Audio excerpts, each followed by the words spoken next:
바로 시작하겠습니다. 먼저 페예노르트와 레버쿠젠의 경기를 분석해 보도록 하겠습니다. 페예노르트는 지난 시즌 호벤에 이어 리그 준우승을 차지했습니다. 22시즌에는 리그 우승을 차지했었는데 2년 연속 우승에는 실패했습니다. 그리고 민테를 비롯해 몇몇 선수가 이적하고 이번 챔스에 나섭니다. 그래도 히메네스와 파이샹 등 팀의 주축 공격수들이 모두 남았고 팀버와 밀란보가 버티는 중원에는 황인범이 가세했습니다. 레버쿠젠 상대로도 충분히 자웅을 겨룰만 할 듯합니다. 레버쿠젠은 지난 시즌 독일의 최강팀이었습니다. 무패로 리그를 제패했고 포칼컵에서도 바라던 결과를 냈습니다. 비록 유로파 결승에서 아탈란타에 패하긴 했지만 유럽에서 가장 뜨거운 팀이었습니다. 그리고 돌아온 챔스에서 이제 우승을 노릴 것입니다. 선수단 변화가 약간 있긴 하지만 알론소가 필요로 하는 자카와 그리말도, 보니페이스와 비르츠 등 핵심 선수들은 여전합니다. 페예노르트는 이번 시즌 리그에서 1승 3무로 출발이 좋지 못합니다. 이바누세츠와 파이샹 등 이선 지원이 원활하지 못하기에 확실한 마무리가 안 되고 있습니다. 탑소바와 조나단 타 등이 최종 수비로 나서 상대의 침투를 저지할 수 있고 그리말도와 프림퐁이 측면 돌파로 기회를 볼 레버쿠젠의 승리를 예상합니다.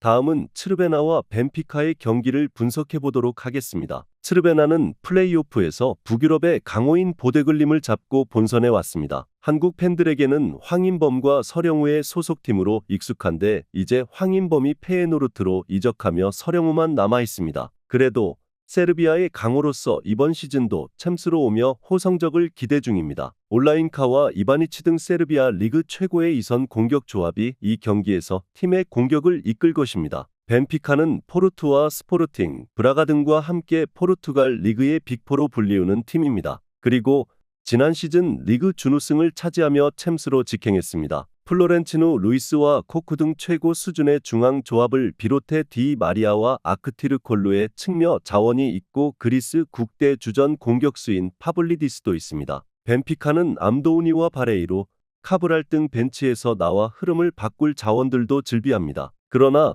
원정이라는 점이 부담이 될 수 있습니다. 홈 경기력이 좋고 엘슈닉과 크루니치 등이 중원에서 상대의 침투를 저지할 츠르베나가 승점을 따낼 수 있습니다. 언더 2.5 양상 속 무승부를 예상합니다.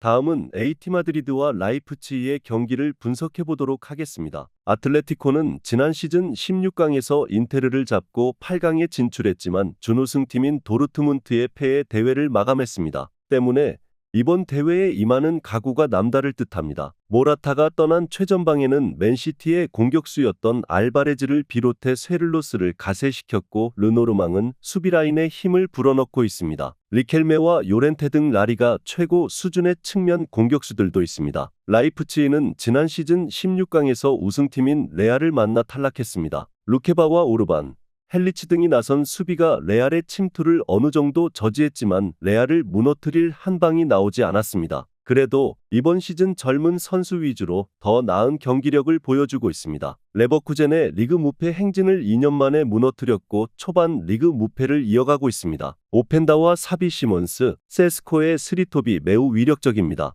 홈에서 나설 아틀레티코가 경기의 주도권을 잡을 수도 있는 경기일 듯합니다. 드폴과 코케 등 수시즌간 팀을 지탱한 안정적인 중원 조합이 경기의 주도권을 잡을 수 있을 것입니다. 그러나 캄플의 수비 보호 아래 오르반과 루케바가 굴라치 키퍼 앞을 안정적으로 막아낼 라이프치히가 쉽게 골문을 허락하지 않을 것입니다. 언더 2.5 양상 속 무승부를 예상합니다.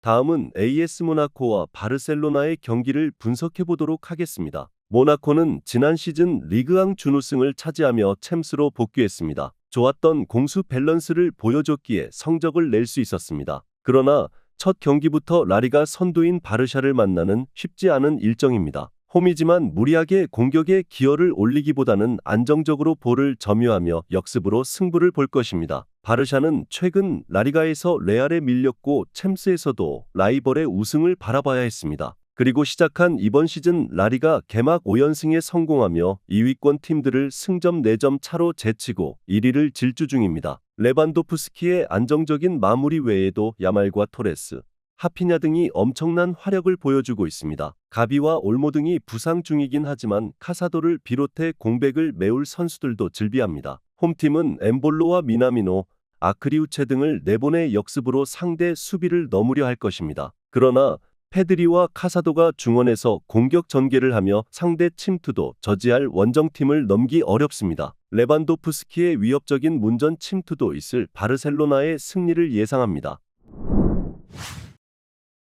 다음은 아탈란타와 아스날의 경기를 분석해 보도록 하겠습니다. 아탈란타는 지난 시즌 유로파 우승팀 자격으로 챔스 본선에 진출했습니다. 분데스리가 무패 우승팀인 레버쿠젠을 상대했는데 루크먼을 비롯한 공격수들의 마무리가 좋았습니다. 그리고 이번 일정에서는 아스날을 만나는데 첫 경기 승리를 노릴 것입니다. 이태리 국대 레테기의 합류로 전방의 힘이 더 좋아졌는데 루크먼과 샤를 대 케텔라에르가 뒤를 지원할 것으로 보입니다. 아스날은 지난 주말 북런던 더비에서 마갈량이스의 결승골로 토트넘을 잡고 기분 좋게 이태리 원정에 올랐습니다. 점유율에서 상대에 압도당했지만 탄탄한 수비가 빛났고 기회를 놓치지 않았습니다. 그러나 부상으로 인한 전력 누수가 큰 건 사실입니다. 중앙 미드필더인 메리노와 웨데고르의 이탈이 있고 진첸코와 티어니 등도 전력 외일 것입니다. 토트넘전에 다친 사카의 출전도 불투명할 듯합니다. 아탈란타는 에데르송과 파살리치의 공격 작업 속에 홈에서 강팀 상대로도 경기를 지배할 수 있습니다. 레테기는 이태리 국대 공격수로 마무리가 좋은 선수입니다. 그러나 파티와 라이스가 중원을 두텁게 하며 상대의 공세에 대비할 수 있고 마갈량이스와 살리바가 지킬 수비가 쉽게 무너지지 않을 것입니다. 언더 2.5 양상 속 무승부를 예상합니다.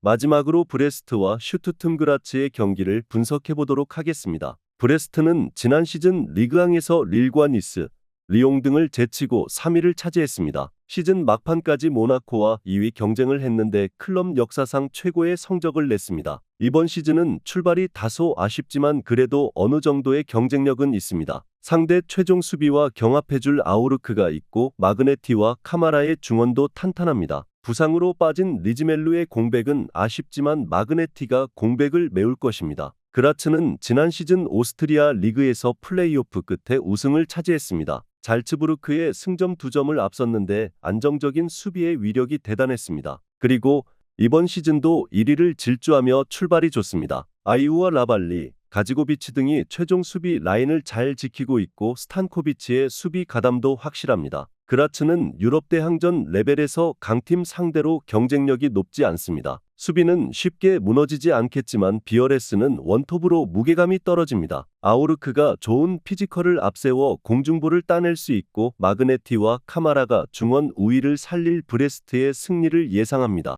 영상에서 알려드리는 내용들은 모두 1차 분석 내용들이며 2차 분석과 최종 조합픽은 영상 하단 고정 댓글 링크로 문의 주시면 안내 도와드리도록 하겠습니다.